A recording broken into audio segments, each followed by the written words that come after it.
Hello, I'm Joel Snyder. I'm chairman of the Department of Art History at the University of Chicago. I'm going to go over a little ground that Suzanne has just covered. It's a pleasure to welcome you to the Louise Smith Bross Lectures for 2012.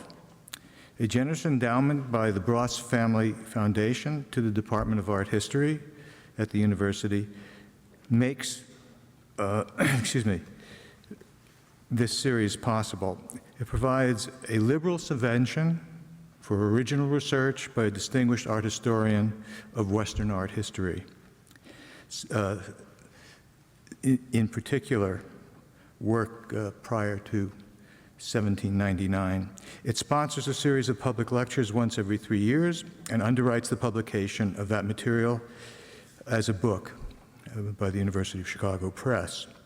The faculty in the art history department at the university is grateful to the Bross family for the generosity in creating this lectureship, which makes such outstanding contributions to art historical scholarship, to the city's cultural life, and to the university's intellectual mission. The lectureship honors the memory of Louise Smith Bross, a woman whom I had the pleasure of knowing and to some extent working with, not as a teacher, but as a chair, whose passion for studying art history was extraordinary and continuous. Louise Bross earned her PhD in art history at the university in 1994, while suffering from a severe disease, completing a dissertation on a Roman Counter-Reformation church, Santo Spirito in Sassia. Before her premature death in 1996, she had begun to teach art history at Lake Forest College and was looking forward to publishing her research.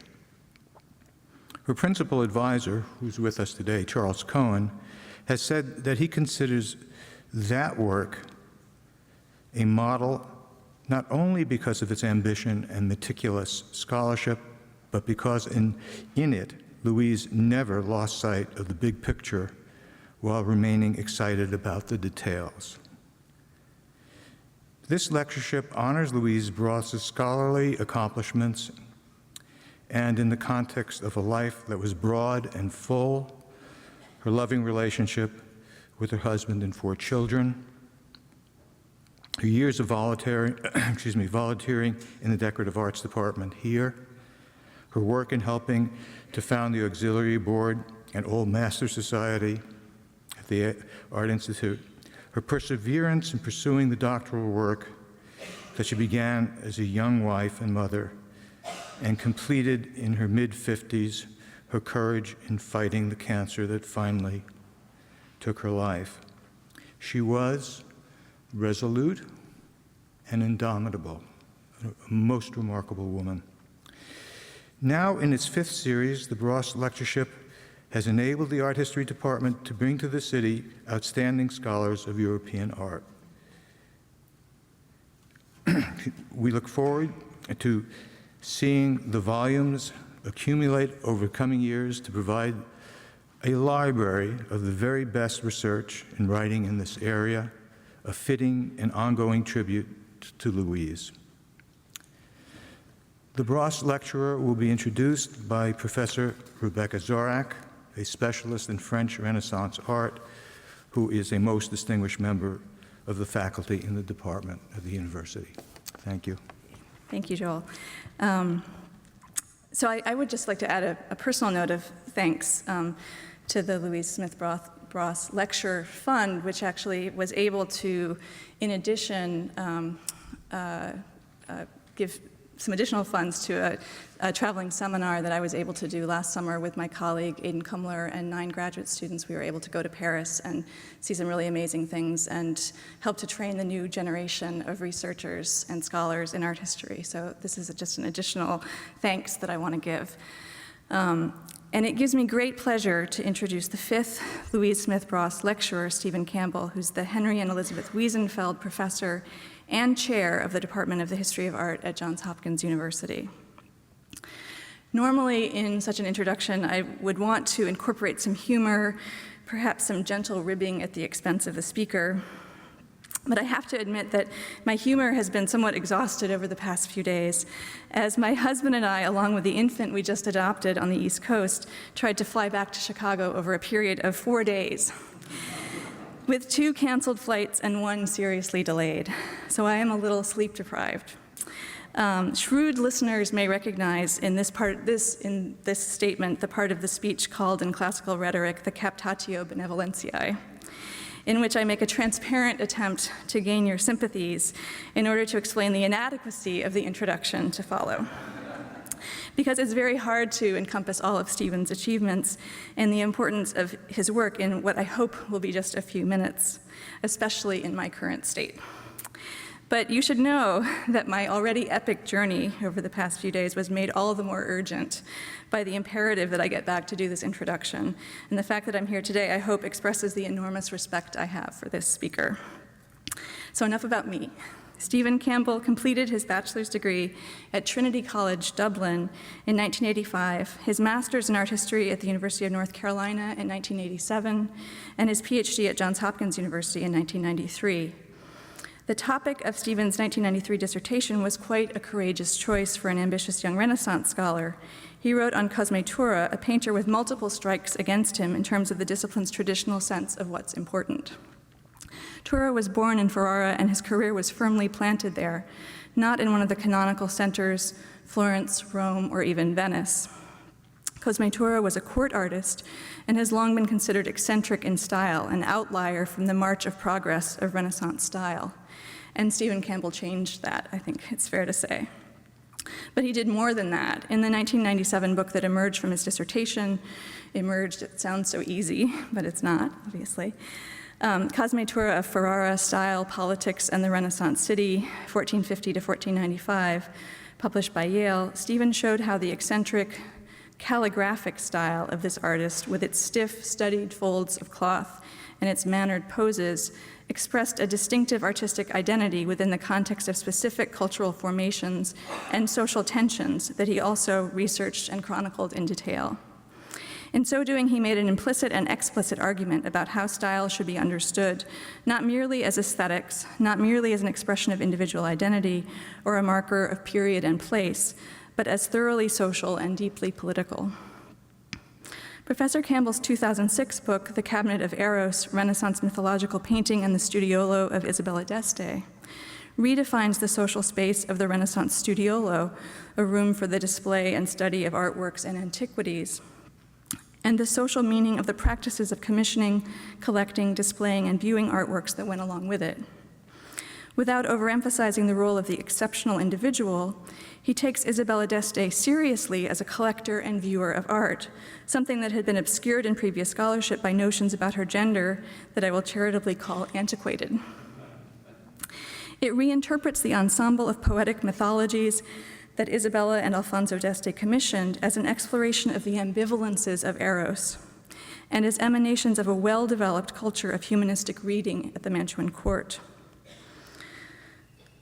The book also continues to contribute knowledge about the North Italian courts, and this helps, as the work on Cosme Tura also did, to remap the Florence and Rome-centric geography of Renaissance art, something we'll also be seeing in the lecture tonight and in subsequent talks for the rest of the week in Hyde Park.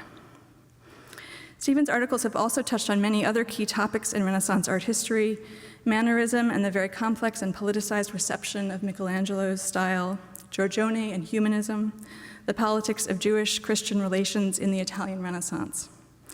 A quality his books and articles have in common with the very best writing in art history is how well they repay a second, third, or fourth read. Going back to a few pieces to write this introduction, I was struck once again by new ideas and insights that I'd missed in the first, second, or even third time. Professor Campbell has most recently done the great service of co-writing a new textbook on Italian Renaissance art with Michael Cole, recently published by Thames and Hudson, which I have to say I can't wait to teach with. And Stephen's immensely collegial, even as he doesn't shy away from argument. I think I once called him a contrarian in print. On a personal note, I've been the beneficiary for quite a while now of his mentorship and collegial exchange. Since I was a newly minted PhD on a postdoc at Penn, where he was teaching as an advanced assistant professor, I still remember and regularly pass on to my students the advice he gave me on one of my very first job talks.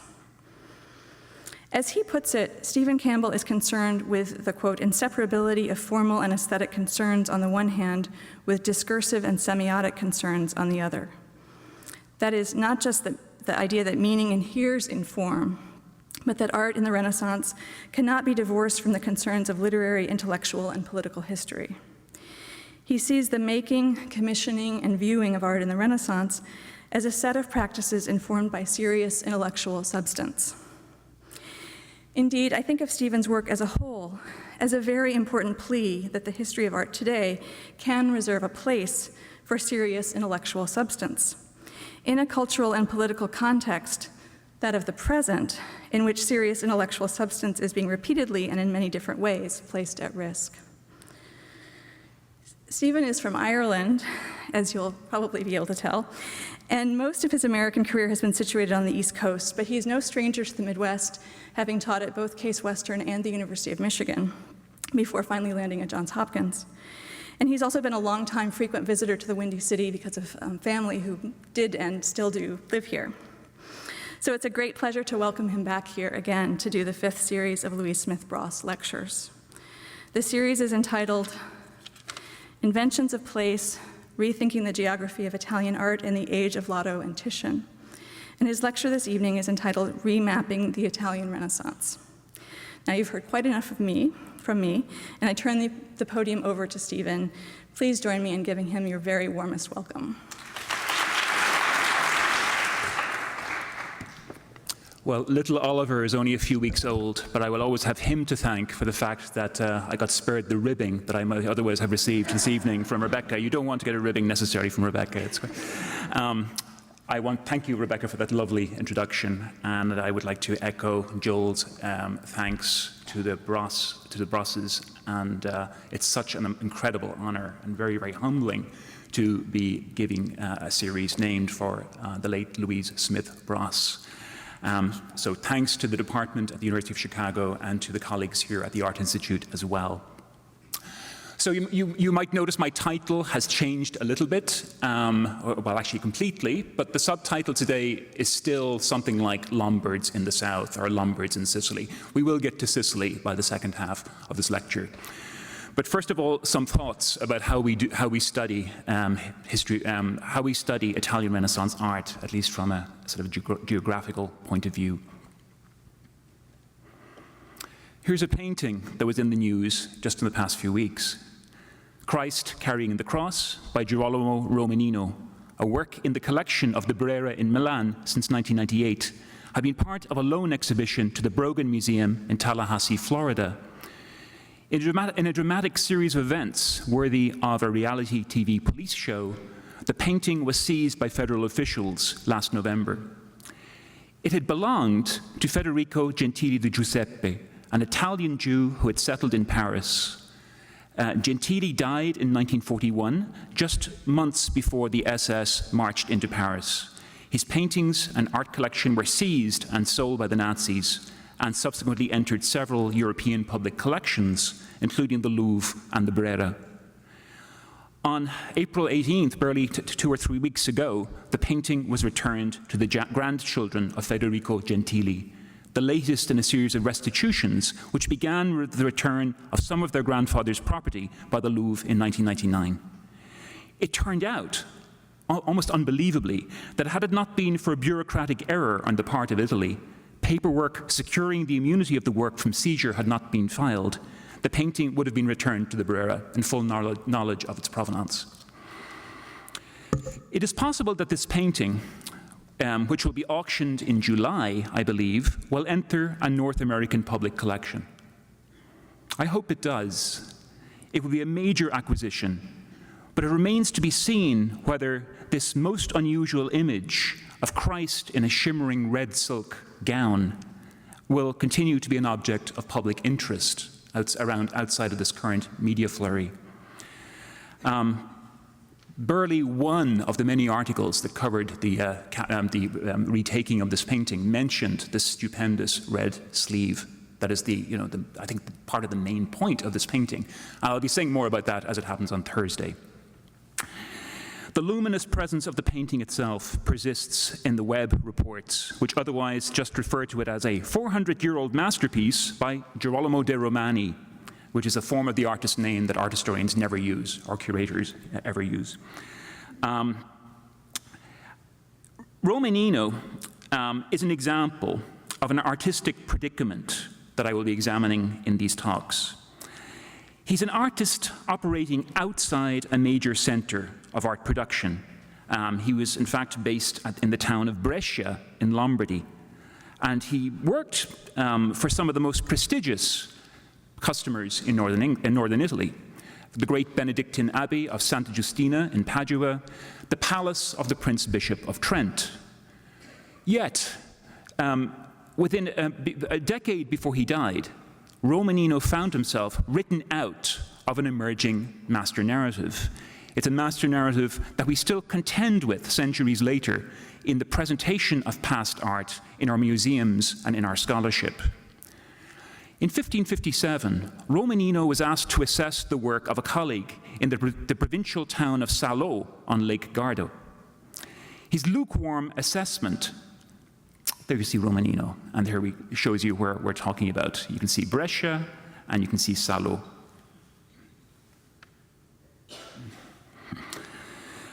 His lukewarm assessment infuriated the other painter. Romanino, he claimed, was insufficiently qualified to comment on anybody's work, since his name did not appear in recent rankings of the leading artists of the time by the celebri scrittori, the celebrated authors like Ariosto or Castiglione or Serlio, or in histories, which he means Vasaris, of valenti pictori, of noble painters through the ages. Now there's a definite pathos here, because Romanino almost definitely would have identified himself with the widespread notion of a Renaissance in the visual arts. I believe that he did see himself as what we can call a Renaissance artist. Even the form of his name is important in this regard. Romanino, it comes from his surname Doromani, but also means the Little Roman, because he came from a kind of a little Rome. Brescia was a city with a Roman foundation.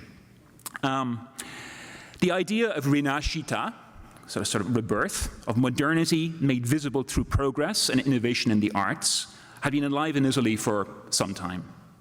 From Sicily to the Alps, both places we'll be examining, there was a range of practices of what can be called Renaissance art. Being modern often meant a range of creative recapitulations of ideas about an Italian past and its ancient Roman foundations. Yet at a certain point, in the mid-1500s, the options for being modern, for following the ancients, dramatically narrowed.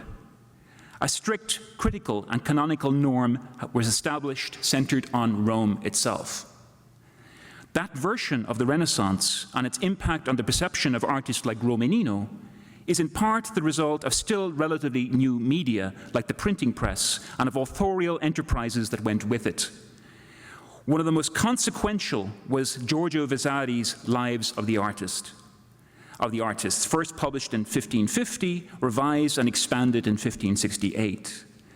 Vasari's historical scheme of artistic progress and modernization and its domination by artists from his native Tuscany has been resisted, critiqued, and attacked since the late 16th century. But its centrality has not been dislodged. What is more intractable and more challenging for modern scholarship in Renaissance art is the fact that Vasari's Renaissance is also a geographical conception. While the Lives claims to be a comprehensive account of all artists over 3 centuries, quote, their numbers, their names, and their countries, and in what cities and what places exactly in those cities their pictures or sculptures or buildings were now to be found, it was clear even to early readers that there were only 3 artistic centers that really mattered: Florence, Rome, and somewhat grudgingly, Venice. Vasari, along with Venice-based writers, rivals and friends like Lodovico Dolce and Pietro Aretino, elaborated Venice and Rome as rival systems of artistic values, scarcely conceding a place to any others. Artists working off the Venice-Rome axis either embraced the influence of the major centers, or by not doing so, marginalized themselves. For Vasari, if you were an artist, it was a singular advantage to be born in Florence or Rome. If you were born in Ferrara or Parma or even Milan or Naples, the best thing you could do, from Vasari's point of view, was to leave. Raphael of Urbino would not have become the artist he was unless he had come to Florence at a young age. Titian would have been a much better artist if he'd come earlier from Venice to Rome. He didn't get there until he was kind of middle-aged, until 1545. On the other hand, Correggio, there's Correggio, the Art Institute's wonderful painting upstairs. No matter how imposing his work in Parma might be, was destined to remain a provincial, since he deprived himself of the vital sources of modernity in art by never visiting Rome. At least Vasari thinks, or it suits Vasari to believe, that he never visited Rome.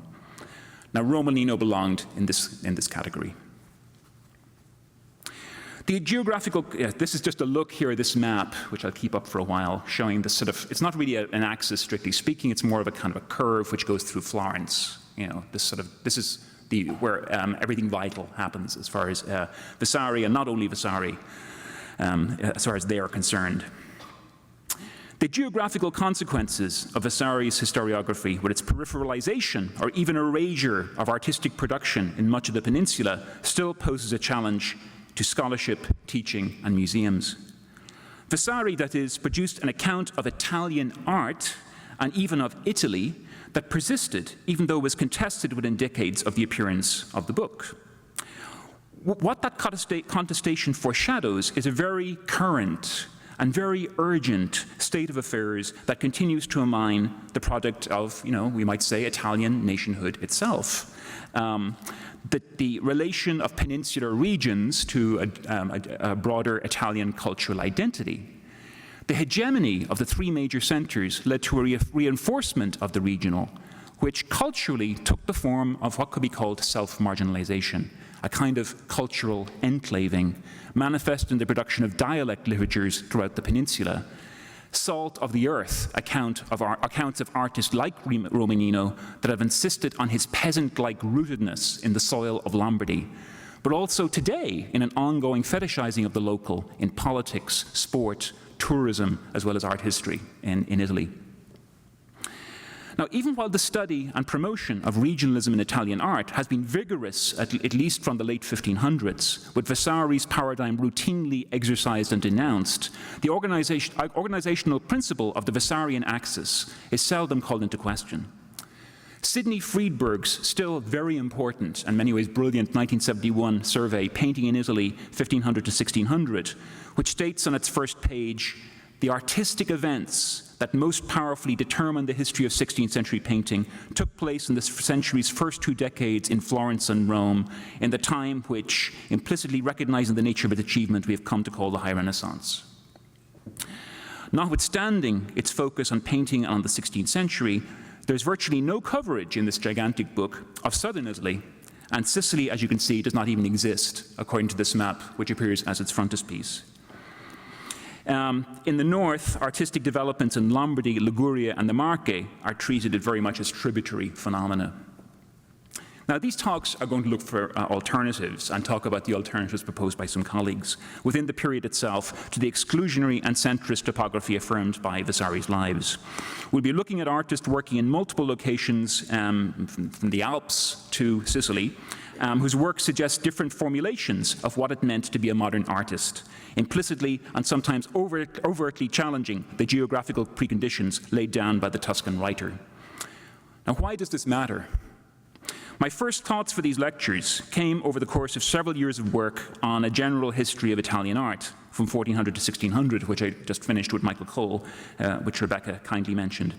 And this, writing this with Michael occasioned some reflections on the visibility of Italian Renaissance painting in the public collections of North America. Here in Chicago, for instance, you can see, and they're always on view, paintings by the famous Florentine masters like Fra Angelico and Botticelli, and Venetians like Tintoretto, or El Greco, an artist from Crete who trained in Venice. Well-known artists, all of them the subject of very popular exhibitions over the past 10 years, and thus with a certain drawing power. On the other hand, Chicago, like many North American art museums, also houses significant works by, of Italian Renaissance painting whose names are known mainly to specialists and increasingly to specialists. Works by Correggio, Girolamo Savoldo, and Moretto. I could cite also Luca Cambiaso, Jacopo Pisano, and Giovanni Battista Moroni. Together with the Tintoretto, these constitute an exceptional group of 16th century North Italian pictures. Ambitious Venetian painting can be seen in confrontation with painting in Genoa, Parma, and Brescia, as well as smaller centers of the Veneto, such as Bassano del Grappa. Looking at the 15th century, the standout works are, I would say that, are by painters from Ferrara, from Siena, and by Carlo Crivelli, the latter a Venetian painter of no fixed abode, who worked for most of his life in the small trading cities of the Adriatic coast. As an art historian, I'm interested in the question of how we create historical narratives that can give a place to these so-called regional works of Renaissance art, especially as the mere fact of being a Renaissance painting is no longer self-evidently a guarantee of importance or relevance to museums' publics. I would maintain that these works beckon to us just as much in their strangeness, in their flouting of long-standing accounts of Renaissance art, in their challenge to tell a different story. The challenge is more than one of creating a set of regional microhistories, however, but to think about larger patterns presented by these geographically dispersed artistic enterprises. The prevailing question for art history, to my mind, is firstly, how to address the local, wherever it might be identified, and how to characterize the local in terms of relations within an overall field of artistic production, which in the 16th century is increasingly marked by centralization, by an kind of ideological centralization. For scholars interested in the geography of art, the process of artistic change and development is often explained in terms of the action of the so-called center on the periphery, sometimes in a kind of power struggle in the more interesting accounts between the center and the periphery. Now, however much the distinction between centers and peripheries might describe a real status quo based on economic and political power, we need to remember that topographies of value based on such criteria are largely ours. Even while they might be seen as emerging in the early modern period, so too there are pre-modern alternatives. Makers and users of art recognize more than economic and political hierarchies of value with regard to place. There are other kinds of place than dominant political and economic centers and their provincial dependencies. For instance, proponents of the center-periphery model, Carlo Ginzburg, Enrico Castelnuovo, are two very important scholars who've written about this, and in many ways very well, and so is Thomas da Costa Kaufmann. But Ginzburg and Castelnuovo regard, for instance, the Sacro Monte of Varallo, the holy mountain of Varallo, which we'll be looking at tomorrow, as a site in the periphery of the metropolis, the city of Milan. Yet Varallo claimed its importance in completely other terms. It is nothing less than a replica, or claims itself to be a replica, of Jerusalem, even equaling and replacing it as a sacred pilgrimage destination. It's a model of place, even a model of the center, that is not definable in terms of economy or political hegemony, or even of urban identity. Not long before the emergence of the Sacro Monte in Lombardy, and it's the first of several, the shrine of the Holy House of Loretto, which you can see in this later print, this sort of early 18th century print over here, was becoming one of the most important pilgrimage destinations in Europe. Loretto was defined very explicitly as a kind of a wilderness, as a holy place on common ground, and one that the Virgin Mary herself had chosen for its centrality in Italy and in the Mediterranean. As you probably know, the Virgin Mary's house relocated itself there from Nazareth at some point in the 15th century. It stopped in Croatia on the way, and also tried out a few places on the Adriatic coast before landing in Loretto, which is the purest and most central place. Okay, but yeah, I'll be talking again about that tomorrow. I will sometimes use the term landscape as in many ways preferable to geopolitical ideas of territory.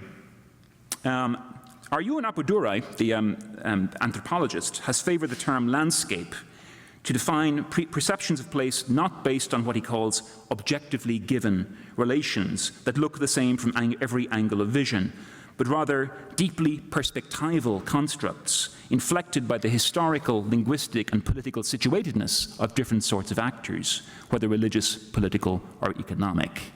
And in Chicago, of course, the work of W.J.T. Mitchell and a group of other scholars that appeared a few years ago is very, very important for some of my thinking here.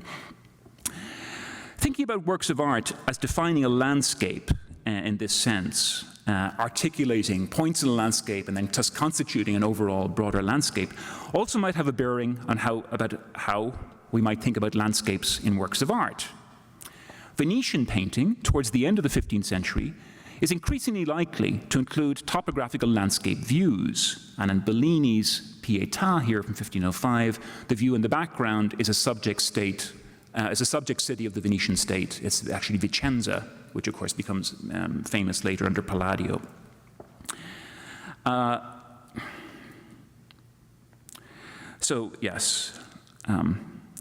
So topographical views, these have sometimes been connected with the particular territorial interests of the person or groups for whom these works are made.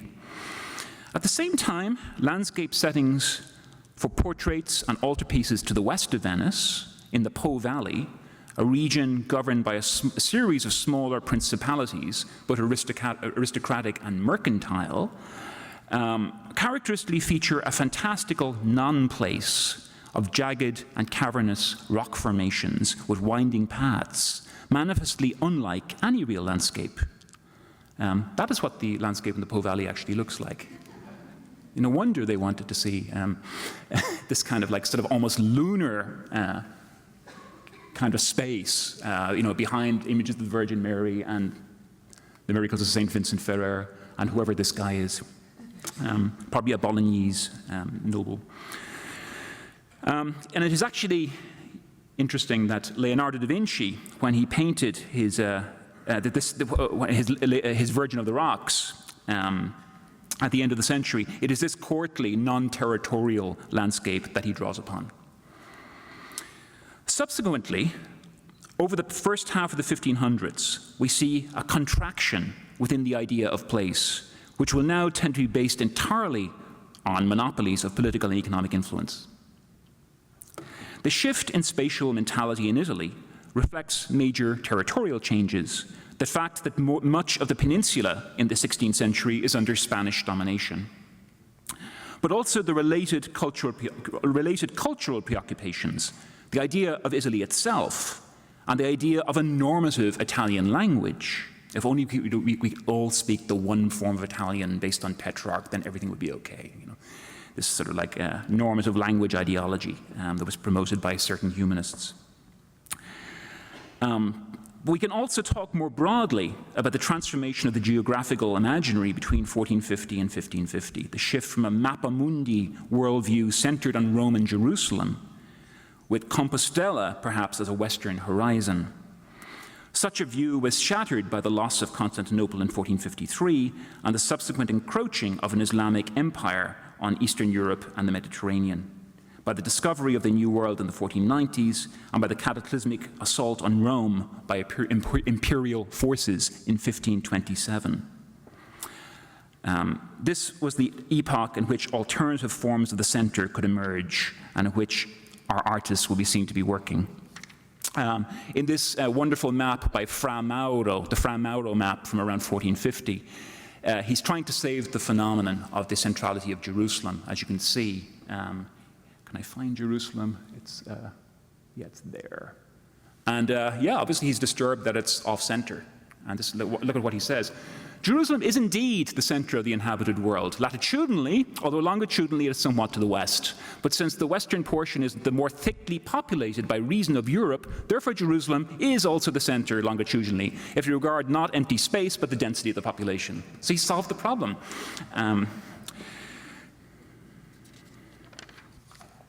The epoch ends with the re-emergence of Rome as the seat of an autocratic and territorial power, as well as a universal spiritual authority, the self-proclaimed center of all centers in a confessionally divided Europe.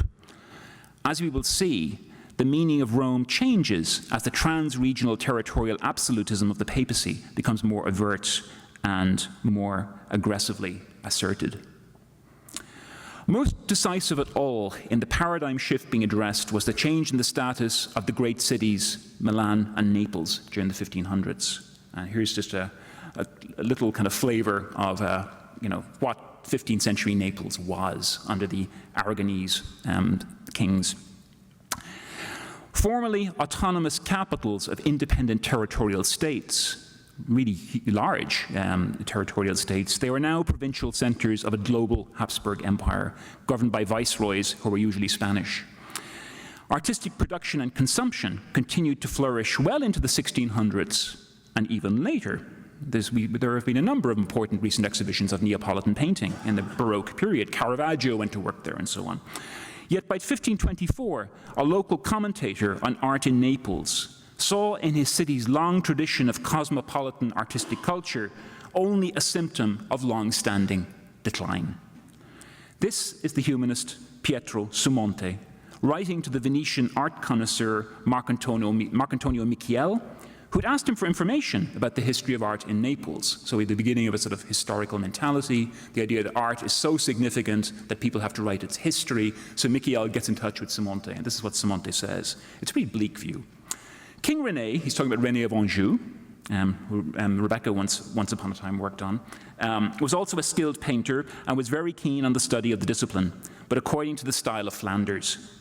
He ruled Naples for a very short period of time, and then he was expelled by King Alfonso I, Alfonso of Aragon, the sort of rival Spanish dynasty. The other kings of the past, who could be considered wholly Italian, già del tutto italianati, and who were keen to send for painters, sculptors, architects, and all kinds of glorious artists, were, I regret to say, ruined and removed from power at a very early stage, so they could not leave behind any good monument.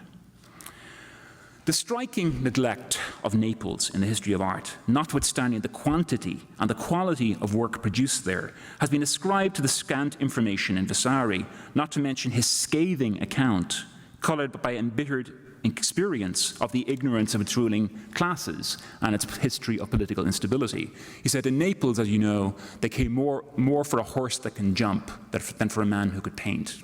Well, he didn't have a very good time when he went to Naples. Nobody really wanted his art. Yet here, a quarter century before Vasari, we have a local writer laying out a similar despondent view of the fortunes of art in that city, deploring its catastrophic discontinuity, the Philistinism of its rulers, and most importantly, dependency on foreign talent. Since the time of Giotto, according to Sumonte, there had been no good painters working in Naples before the emergence of Colantonio, who painted like René of Anjou in the style of Flanders, so seconda la disciplina di Fiandra. So he's not really painting Italian here. This is an imported style. Alfonso's great Hall of the Barons in Castelnuovo is a mighty work. It's really impressive, but it's a completely Catalan thing. It doesn't have anything. Nihil omnio habens veteris architecturae. It doesn't have anything of the decent, good, old architecture, i.e. ancient Roman architecture.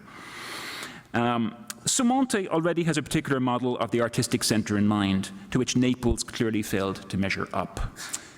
And that model is Florence, which maintained a coherent tradition of largely native artists, a source or origin from which cultural artistic merit is disseminated. Florence should not be deprived, he says, of the praise due to her, because there began not only painting, sculpture, and architecture, and the other mechanical letters, but also the other mechanical arts, but also the study of letters. So there began the study of painting, sculpture, and architecture. What Sumonte takes to be the model of an artistic center is increasingly valorized in the rising literature of art in the 1500s and in subsequent nationalist histories of art down to the present. With hindsight, we need to make a distinction, I think, which Sumonte, witnessing the plight of occupied Naples, would probably not have recognized. We might describe Naples not according to the national, but according to an older or pre-modern version of a ruling metropolis, where a city becomes the focus of artistic activity over a very wide area. This centripetal dynamic sustains the city's cosmopolitan identity, its capacity to draw the best of everything to itself. Like Naples, and even before it, a city like Venice demonstrated political, economic, and cultural centrality by importing artistic producers as well as media and materials from other places. The exterior of San Marco is an exhibition of sculptural spoils and rich building fabric from across the Mediterranean world. The 15th century Doge's Palace displays architectural motifs translated from Byzantine, Ottoman, and Mamluk cultures. As Deborah Howard has pointed out, even the pink and white brickwork here comes from Mamluk architecture in Egypt at the time, by means of which the Republic expressed something very much the opposite of cultural dependency. Venice also had a tradition of importing artistic expertise from a broad geographical area: Greeks, Germans, Florentines, Sicilians, as did the rival Republic of Genoa. Angevin Naples in the 1300s supported a polyglot court culture where Provençal, Catalan, French, and Tuscan elements were all important. In terms of art, the court employed the Florentine Giotto, the Roman Pietro Cavallini, the Sienese Simone Martini, and Tino da Camaino within a single generation, and these worked alongside more local producers. In 15th century Naples, the invading dynasty of the Aragonese pursued this tradition even more vigorously, importing art and artists from throughout Italy, Spain, the Dalmatian coast, and northern Europe. Its artistic all-inclusiveness paralleling the expansionist ambitions in the Mediterranean as well as in Italy of Alfonso V of Aragon, who's Alfonso I of Naples, and his successors. You can see in this inscription on his triumphal arch, he's claiming to be the king of Spain, of Sicily, and of Italy. And some of his other titles were the Duke of Athens and the King of Jerusalem. At the time when the architectural expenditure of the Roman papacy went mainly on fortresses to protect itself from the hostile population of Rome, Alfonso's Naples produced some of the singularly most ambitious and inventive recapitulations of the Roman imperial past, as seen in the great triumphal entrance, effectively a modernized triumphal arch to the older Castel Nuovo. And this was produced by a team of masons from Catalonia, Lombardy, Dalmatia, Pisa, and Florence. So it's an imperial model. The pre-modern model includes imperial models, but not solely, as we'll see. By contrast, Florence promoted itself in the 1300s as a self-sufficient center, which exported homegrown artistic work as a distinctive and superior product. The example of Giotto cast a long shadow over subsequent Florentine artistic production and established a continuity and consistency of artistic practice. You can see here Ghirlandaio, almost 200 years after Giotto, is still taking the Giotto's Death of St. Francis as the template, as the model for his own version of the subject.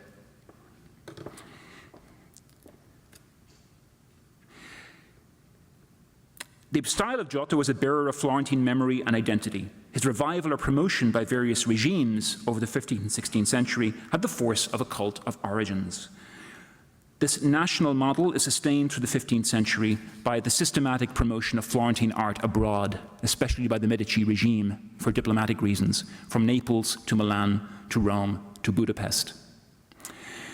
It was, however, Naples and not Florence that set the standard for the smaller states of Italy, most of them ruled by princes and warlords.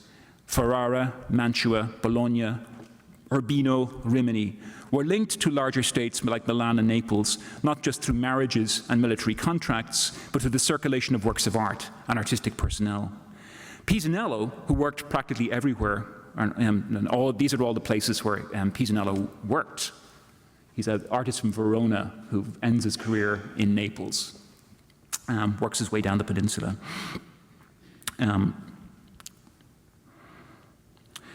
He's the most well-traveled artist on this courtly network, but we could name many others. The network is the central principle that enabled more economically and politically marginal centers to claim distinction. distinction, and that they are seen as vitalized by the flow of highly diverse artistic and cultural capital that links them to an array of other places. The Sforza rulers of Milan conceived of the Charter House at Pavia as a showcase of painting from different regions, and this is mainly a project of the later 15th century, a continuity of a much older, of a foundation by an older dynasty. A showcase of painting from different regions. Vasari would no doubt have found their choices. Bergognone from Pavia, Perugino from Perugia and Florence, Macrino d'Alba from Piemonte, and this guy is Bartolomeo Montagna from Vicenza. Vasari would have found these choices freakish. But this is the Sforza making very, very independent judgments of who are the best artists in northern Italy, and we want to have them all here. One interesting difference between Florence and the courts is that, as even Simonte's letter indicates, the courts tend to develop a literacy with regard to style and a vocabulary of discrimination among artists and among the artistic products of different places. Well in advance of Florence, it is in places like Padua, Ferrara, Mantua, Milan, Naples, and Urbino that poets and writers of various kinds began to seek out appropriate words to characterize the art of Pisanello, of Mantegna, of Leonardo da Vinci, and others who worked for these courts. A Milanese ambassador in Florence in the 1490s employed a terminology to describe the differences between Botticelli, Filippino Lippi, Ghirlandaio, and Perugino that was almost unparalleled in Florentine records. It's curious terminology. He says that Botticelli is defined by having a virile air, and that's what makes Botticelli. It's not the way we think, of course. An inventory of goods from the court of the Este in Ferrara from 1494 distinguishes between paintings in a French, Flemish, German, and all'antica style. Simonte, however, with his prescriptive and normative attitude towards style, anti-Flemish and pro-Florentine, signals that by the 1520s, the multi-centered artistic culture of the 1400s was being confronted with one that privileged cities not under foreign domination, that were distinguished by indigenous artistic production. This is linked to his own consciousness of being Italian and to an aversion to foreign influence that he may have associated with the general political and military failure of the Italian states. So too, Baldassare Castiglione worried that Italians' cosmopolitan luxury tastes were linked to a catastrophic fragmentation that was both the signal and the cause of foreign domination. I do not know, writes Castiglione, by what fate it happens that Italy does not have, as it used to, a distinctively national costume, a distinctive Italian costume. For although the new fashions in use may make earlier ways of dressing appear uncouth, still these were perhaps a sign of our freedom, as the former have proved to be an augury of servitude, in my opinion, now clearly fulfilled. And he's writing in the around 1520. Thus, Rome became increasingly important as a super-regional symbol for the shared glories of the ancient Italian past. By 1500, the city itself, which imported its artists from elsewhere, was not yet the arbiter of aesthetic norms. That would change within a very few years. It defined an idea of the center, which its own dilapidated physical fabric was far from embodying. That was changing by 1520 in the aftermath of popes like Julius II and following the death of Raphael. When Vasari wrote at mid-century, the city had become not only the capital of a newly militant counter-Reformation papacy, it was the place of canon formation on a European as well as an Italian scale, the chief locus of the maniera moderna, the modern way of painting. Again, the printed book and the print enterprises of a host of engravers and publishers following on Marcantonio Raimondi, who engraved many of Raphael's inventions, were key to the dissemination of this idea. It was Vasari's lives that changed what it meant for an artist to go to Rome. Such a journey could only possess significance through the unequal relation between major centers and all other places. That is, artists, most famously Raphael, might go there in order to free themselves of their provincial training, or artists, especially the pupils of Raphael, like Giulio Romano, would export the benefits of contact with the center into the provinces, kind of like artistic missionaries. So now we're going to look at some of these Lombards and the artists they interacted with in Sicily. And we're going to look at three very remarkable, and I think it's fair to say fairly little known artists. Polidoro da Caravaggio, whose work mainly survives in the form of drawings, a remarkable corpus of drawings. Cesare da Sesto, represented by one very important work in North America, and Vincenzo De Pava is probably the most obscure of the three, but a fascinating figure. Polidoro da Caravaggio, the brilliant protege of Raphael from Lombardy, was one of Vasari's heroes in this respect. Not only did Polidoro invent an influential form of all'antica decoration that made actual Rome look more like the idea of Rome, he was famously decorated the facades of Italian palaces with this really extravagant, capricious, sort of even some call it manneristic, kind of ornament based on classical decorative motifs. He also bore the Roman Bella Maniera south. This is in Vasari's life, which is one of the most fascinating of Vasari's lives. Initially to Naples in 1524, and then following the sack of Rome in 1527, to Sicily, places in Vasari's eyes yet untouched by the Maniera Moderna. Vasari's account of Polidoro as a kind of heroic but doomed artistic missionary, he ends up being murdered for money by a Sicilian apprentice, has nothing to say about the extraordinary transformations of the artist's style, visible in the works he painted in Messina in particular.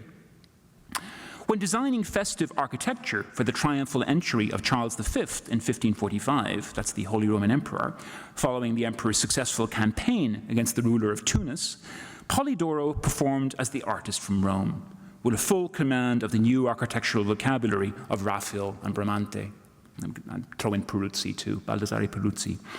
Yet not long before, his unsettling Christ carrying the cross, let's see here, a painting of tremendous local celebrity and impact. It was carried in a big procession on the day it was installed, and the whole city turned out to see it.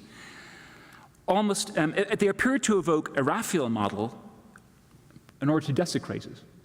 And this is Raphael's so-called Spasimo di Sicilia, which was then in Palermo. Shipped to Rome from Rome to Palermo in 1517. There are other things that Vasari does not talk about. First of all, that Polidoro is part of a wave of artists coming and going between northern Italy and Sicily since at least the middle of the 1400s, an exchange sustained by trade and diplomacy, by strong networks of expatriates, Lombards, Venetians, and Ligurians in the south, and by a cosmopolitan desire for diversification, to have artists and artistic products from elsewhere that will be utterly foreign to the partisan Tuscan Roman advocacy of Vasari. There's just a look of this painting, which we'll return to shortly at the very end of this talk. And yeah, we're a long way from Raphael here, I think it's fair to say, right? Yeah, Antonello Da Messina is part of this exchange between Sicily and the north, or Sicily and northern Italy. Again, an artist pretty much Vasari regards as working in a foreign style. Vasari even asserts that Antonello was trained in the Low Countries, in Flanders. In fact, he's probably trained in Sicily, not even in Naples under Colantonio, as some Italian art historians continue to insist, but there's fairly strong circumstantial evidence that he actually was trained in Messina itself. And this is painting that transformed Italian art. And he goes to Venice in the 1470s, and the Sforza of Milan tried to get this guy as their court artist. He could have done very well to stay where he was, but he went home and continued to produce works for a Sicilian market, which is pretty cosmopolitan at that. But I don't really have time to say much about Antonello today. I'm going to talk about Cesare because he's extraordinary and so little known. In 1505, the 26-year-old Cesare the Sesto left his native Lombardy for a 10-year progress southwards that took him to Rome, Naples, and Messina. He appears to have been in Rome from 1508 to 1512, working under Raphael in the Vatican apartments of Julius II. The Rome Cesare encountered was not yet the city as would appear in the pages of Vasari, or even 10 years later, when the art of Raphael and Michelangelo and their followers had absolute ascendancy, when the city was promoted as the fountainhead of a universal modern manner. Rome, like Naples, was a site on a network. Roman art was the product of foreigners working in a range of styles. In the Vatican, Cesare worked alongside Lombards and Sienese, Umbrians like Perugino, Lorenzo Lotto from Venice, who we'll look at tomorrow, a painter from Salerno, one from Castile, and more than one from north of the Alps. The one certain work surviving by Cesare in Rome is also the relic of another Roman Renaissance, one largely swept away as Julius II furthered the monopoly of Raphael and Bramante. This Virgin and Child with an unknown patron was probably painted around 1510 to 1512. Some would date it as early as 1506 for the convent of Sant'Onofrio on the Janiculum in Rome. Cesare followed the recent Roman convention of simulated gold mosaic. It's actually not mosaic, it's sort of an effect made by making a sort of scratching mosaic-like motif into plaster. So simulated gold mosaic was all the rage in the 1490s and the early 1500s. This is Peruzzi, the Raphael associate, mainly known as an architect, and the inside of the convent church, is decorated with paintings on this faux mosaic background. In 1513, Cesare appears to have relocated to Messina, probably as a result of contact established in Rome with the Messinese painter Girolamo Alibrandi. Between 1513 and 1516, Cesare produced a major commission for the Genoese community, the altarpiece for the oratory of St. George at the city's Dominican church. The saints it depicts, George and John the Baptist, are the patron saints of Genoa. Sold by the friars in 1775, after many vicissitudes, the painting found its way to the Crest collection and is now in the Legion of Honor Museum in San Francisco. Although little studied, it ranks as one of the most important high Renaissance altarpieces in North America. Its impact over the next decade is surprisingly far-reaching, in that it leaves its mark at both ends of the peninsula. Not only was it copied in mind for motifs by local artists in Sicily, and these are 3 redactions of the altarpiece by artists in Catania and areas to the south of Messina. And here we have a Leonardo follower back in Pavia, near Milan, Giampetrino, who did this for the Church of San Marino in Pavia. Its widespread impact is to be explained, I think, because it is a work that's trans-regional in its ambitions. It's trying to be from more than one place. Profoundly conscious of the latest altarpiece painting in Milan, Venice, and Rome, it is reducible to standard practice in none of these places. Conventional assessments take a Vasarian line, that Cesare got the commission as a Raphael follower, and that the altarpiece is to be seen as a transmission of Raphael's new stylistic canon. And clearly, there is a resemblance to a contemporary work that the Raphael workshop produced for a South Italian destination, the so-called Madonna of the Fish, so-called because of the little boy holding the fish here.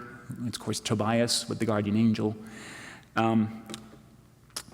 which was commissioned by Giovanni Battista del Duce for the main Dominican church in Naples, except that Cesare's painting is oddly precocious. Raphael's work reached Naples in 1516, but the San Giorgio painting was already completed by then. Alibrandi's Madonna dei Giardini in Santo Stefano Medio is documented and datable to 1516, and it clearly draws on Cesare's work. The sort of asymmetry, the use of the drapery, and various other respects. Raphael is a work evoked far more overtly, and not without irony, I would say, in the embedded reliefs of Apollo and the Muses, which quotes from the frescoes in the Vatican, the so-called Parnassus, and in the Judgment of Solomon, just up here. So in very, very marginal citations of Raphael and very free versions of Raphael. The other relief depicting St. Lucy, you can see there, a very important local saint in Sicily. That comes from Perugino. It's one of these figures that Perugino does over and over again, one of his sort of stock motifs. And I think Cesare probably did that because he thought, like a lot of other people did, that Raphael was a Perugino student, a Perugino pupil. And Perugino had also just completed an Assumption for the Duomo of Naples in 1510. Just as significant as any allusion to Raphael is the work's elaboration of qualities associated with the Leonardeschi, the play of shadows, the sfumato, sort of smoky, shadowy effect. It's almost like a little like 5 o'clock shadow here on the figure of St. George. And the scrupulous attention to variations in lighting and on reflective surfaces. The sense of performance, the self-conscious reference to different artistic traditions and affiliations is striking throughout. Even as it adds to the composition's, let's go there. As it adds to the composition's fastidious asymmetry, the dynamic sweep of drapery allows for a secondary order of pictorial effects. It's bright daylight painting with a landscape, but here the drapery sets off St. George, providing a dark ground for his gleaming armor. Recapitulating the relief effects characteristic of Leonardo's Virgin of the Rocks, where figures appear to emerge into light from shadowy depths. And Cesare does not pass up the opportunity to paint these extraordinary, deformed reflections in the gleaming armor of the saint. These are often associated with a lost painting by Giorgione, who painted a knight who's taken off his armor and he can be seen from the back and the front, reflected in his armor. That painting is gone. But I think what he's playing on here is Antonello Da Messina, who had learned to paint like this using the effects of oil paint. So it's a local, it's a reaching out to a local artistic practice. For Venice also confronts Rome and Lombardy here. Somewhat unexpectedly, the decaying, asymmetric classical architecture, with fragments littered across the foreground, and the distant sunlit landscape are all modeled on an altarpiece by the great Venetian Cima da Conegliano, a work painted in 1496 for a site close to Cesare's home territory, the Santissima Annunziata at Parma.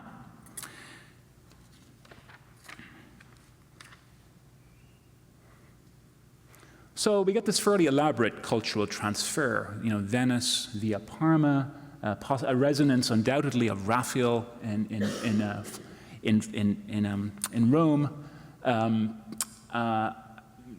Leonardo's followers in Milan, and I have an axis here for Genoa as well, which you'll see why in a minute.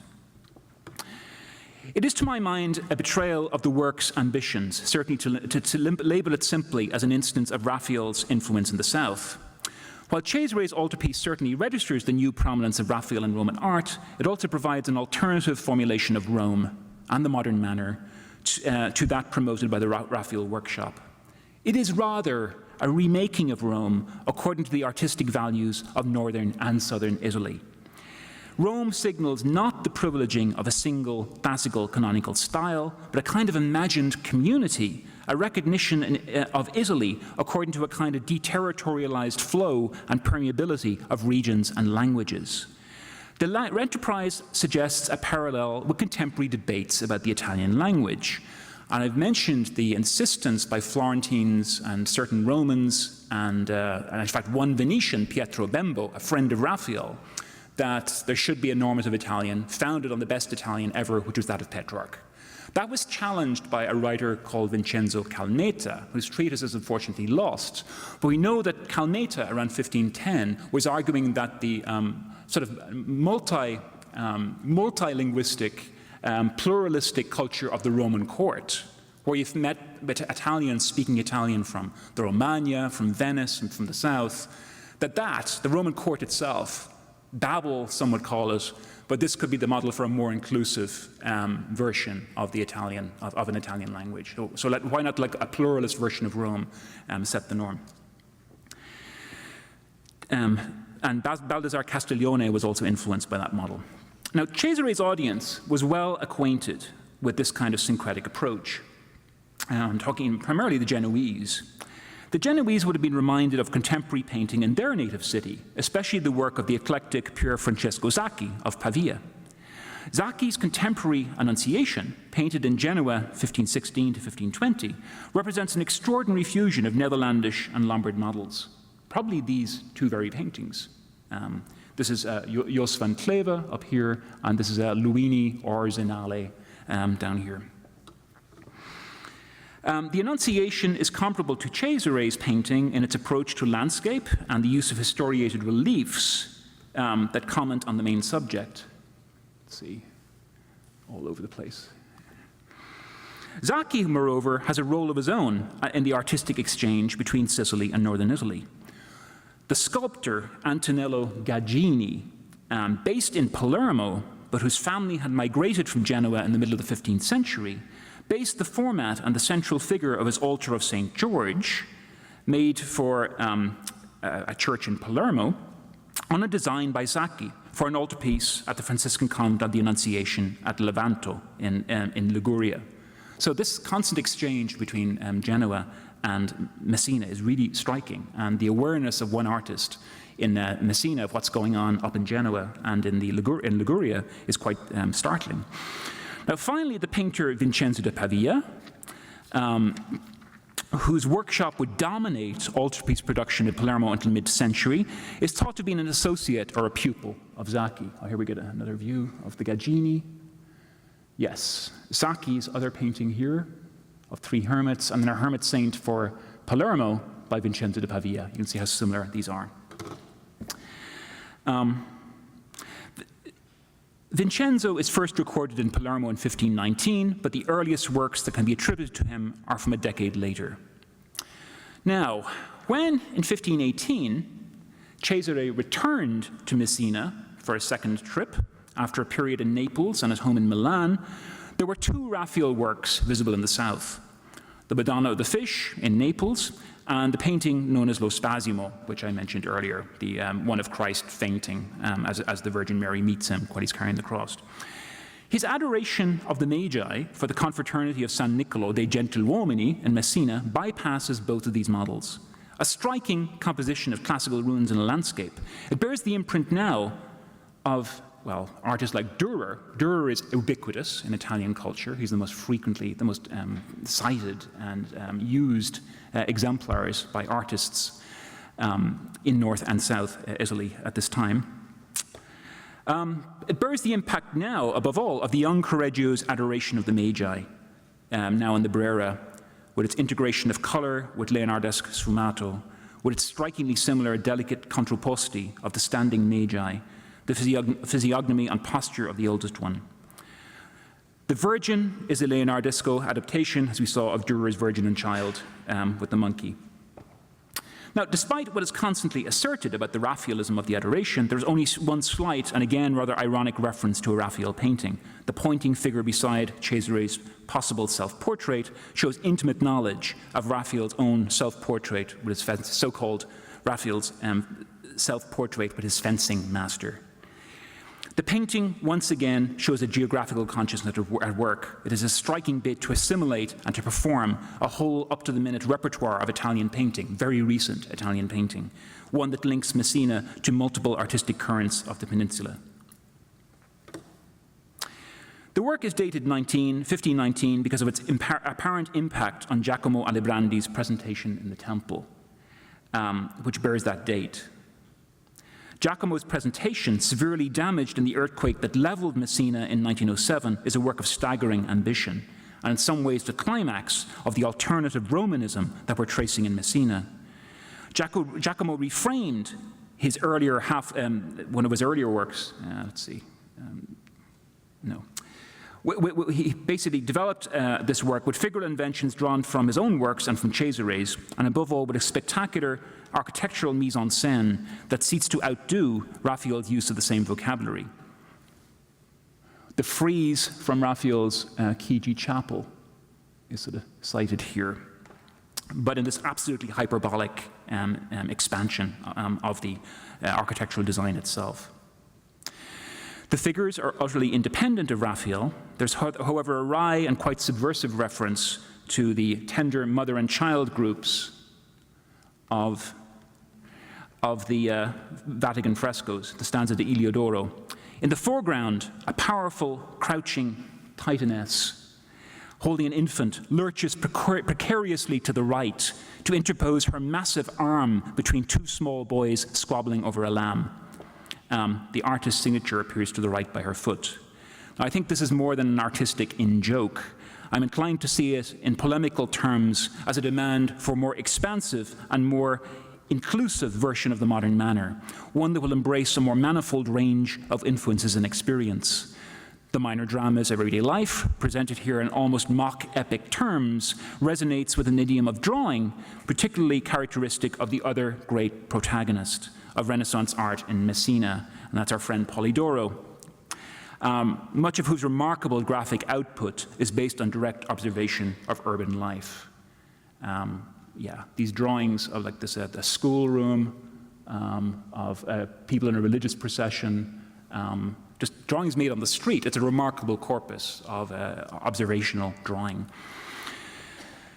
Alibrandi died several years before Polidoro's arrival in Messina, yet it is probable that the two artists knew each other in Rome. As mentioned at the beginning, Polidoro's 1527 move south is usually seen to correspond with a disconcerting change of direction, which, despite Vasari's positive assessment, has seemed to many commentators like an undoing of Roman bella maniera, of the beautiful style. The altarpiece of 1534, the Christ carrying the cross, clearly asked to be seen as a response to Raphael's Spasimo, which the painter closely studied, and we have some of his studies. The point would not have been lost on the artist public. It was commissioned for the Annunziata in Messina by Pietro Anzalone, whose family also maintained a chapel in the church in Palermo, where Raphael's work was housed. The apparent coarsening of his style is often seen as a kind of post-traumatic reaction to the sack of Rome, or even as a response to the irrational, pre-modern religiosity of the Italian South, which you still hear about. Against the grain of such readings, I want to conclude by viewing the Christ carrying the cross as more critical and deliberative than tumultuously individualist in its motivations. It is informed by a particular sense of the issues at stake in translating Rome to Sicily, not least by Polidoro's own awareness of an alternative Romanità propagated in the art of other Lombards and Sicilians, like Cesare, like Alibrandi, like Vincenzo De Pava. We can counter the alienation narrative by pointing to the fact that Polidoro was not alone. The leading artists of Sicily, those who are most in touch with developments on the peninsula, tended to make comparable stylistic choices when treating subjects related to the Passion of Christ. Antonello Gagini regularly worked in an idealizing manner that would not have been out of place in Rome or in Milan. In fact, his workshop made the marble surround for Raphael's Spasimo. Here's this beautiful figure from the Cleveland Museum of Art. Yet when he had to treat subjects like the Lamentation or the Pietà, as in this case for like Solverato near Palermo, he was looking at entirely different models like this. In 1533, also in Palermo, Vincenzo De Pava produced an adaptation of a Raphael prototype, which he probably knew from a print by Marcantonio Raimondi, which you can see here, in his deposition for the Church of Santa Città. The shrill colors, the attenuation of anatomy, the heightened emotional register parallel Polidoro's translation of Raphael's Spasimo. Within a few years, Vincenzo will outdo Polidoro in the ferocity of his Passion subjects, as in the Pietà for Santa Maria della Pietà in Palermo for 1540, which is very like, I think, this is Geertgen tot Sint-Jans, a Dutch painter who may have been in Italy in 1490. Just compare just the arrangement of the figures and even the individual figures themselves.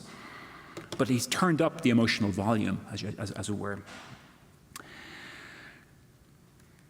And in the deposition for St. Peter Martyr of the same year, this is not the symptom of an inevitable and irreversible stylistic development, because for the other kinds of image, such as the Virgin with Saints, Vincenzo turned back to prototypes in northern Italy, like Lorenzo Lotto, like in this painting here, he's looking at Lotto, one of Lotto's Bergamo altarpieces. How we knew about it is also kind of remarkable.